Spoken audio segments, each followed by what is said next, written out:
Today is our first question and answer Friday, and I want to answer a question that Cassidy sent in. So Cassidy's question today was, "Hi Paige, as you know, I have been working through Geneen Roth's book, and this week I reached the part about keeping a food chart. Up until then, I had been counting the dreaded calories, and this has been a big change. I was wondering if you could discuss some tips from going from calorie counting to food chart and journaling. Some questions that come to mind are, do you still keep a food chart, food journal? How detailed are you with the quantities on your food chart? For instance, do you make a note of 2 tablespoons of butter, peanut butter, or just put peanut butter? I have noticed that when I write the exact quantity, it feels very similar to counting calories. Do you still use Geneen's recommendation of writing your before and after feelings for each food item? Do you make a note of how many calories you burned from working out in your food journal, or do you even keep count of how many calories that you burn? These are just some questions that have come to my mind this week, and I hope you consider posting about them."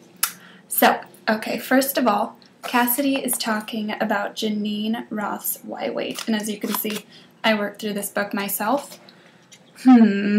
So the food chart is right here. I copied this and printed one out for myself to use. So in the food chart, you go over time, the amount of food, the item, feelings before eating, feelings after, and where you ate the food. So this is important because you begin to learn when you're hungry. Where you ate the food is important because you'll begin to see if you eat in front of the TV, maybe you eat more, maybe you don't pay as much attention to your body. So to answer Cassidy's questions, do you still keep a food chart or a food journal? No, I don't, but I did for about a year or so, and it was really, really helpful for me for intuitive eating.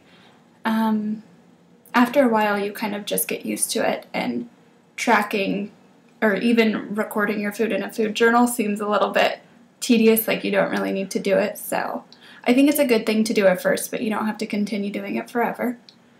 How detailed are you with the quantities on your food chart? For instance, do you make a note of 2 tablespoons of peanut butter or just peanut butter? I have noticed that when I write the exact quantity, it feels very similar to counting. So yeah, I would say the same thing. When I used to write the exact quantity of what I was eating, it did feel really similar to calorie counting, so that's not something that I do either. I would just put peanut butter, maybe 2 scoops if you want to know that, or if you put agave in your coffee, you can put 2 swirls. Okay. Do you still use Geneen's recommendation of writing your before and after feelings for each food item? No, I do not. That was something that even when I started felt like a lot to me, so I would only write feelings of before and after if it was something that turned into a binge, or if it was something where I overate or didn't listen to my body, but I don't think it's something you need to do for every food that you eat. Okay. Do you make a note of how many calories you burned when working out in your food journal, or do you even keep count of how many calories that you burn?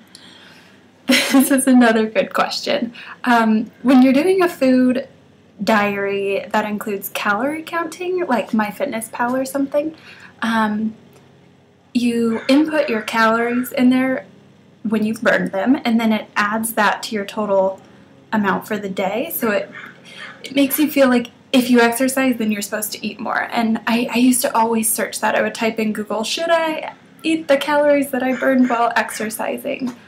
I totally let go of that. Now I don't even use weight loss as a motivator for my exercise. I do it just because it makes me feel good, it gives me energy. I have a better day when I exercise in the morning. So I don't include calories at all for exercise. It feels less obsessive. Okay, that's all the questions. So this is coming to you in my newsletter. Feel free to reply to this with more questions, and I will answer them next Friday. I'll pick one each Friday, so send as many as you want. and every Friday you'll get the answer to one of them. Alright, bye, and thanks Cassidy for sending your question in.